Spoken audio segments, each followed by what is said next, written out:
Welcome back, guys.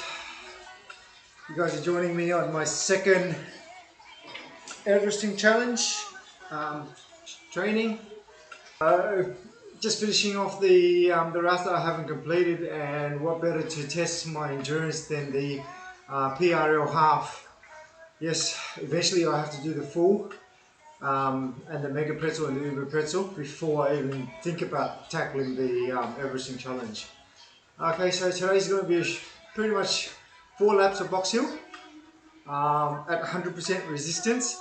So between the very first episode I did to now, I did put a little bit of thought into my trainer resistance, is because I know what I said. For the Everesting challenge to actually count, your trainer difficulty must be at 100%. But that's not going to happen. I thought to myself, if I'm going to push myself and suffer for 15 hours, I've got to make it count, right?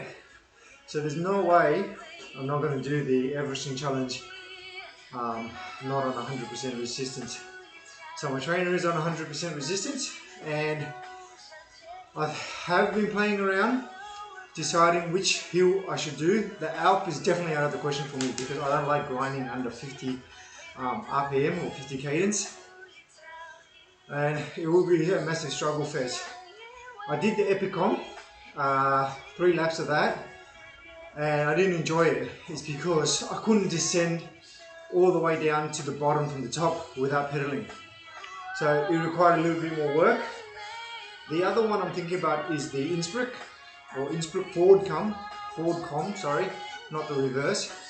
So at this stage, I'm just playing around with the other possible hills that I can Everest on, rather than just the Alp itself. And the other option is to get myself a new cassette, because currently I'm running an 1128, so maybe 1136.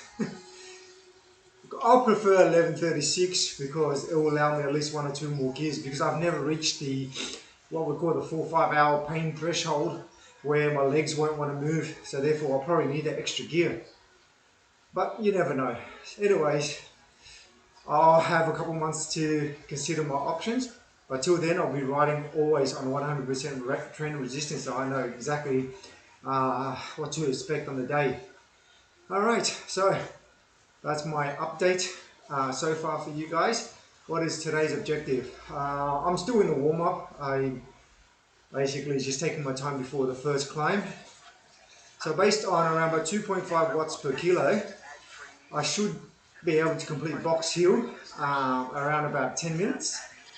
And then I'll recover on the downhill, and then on the flat section, which loops around before I do the box hill climb again, I should be averaging around about 2 watts to 2.2.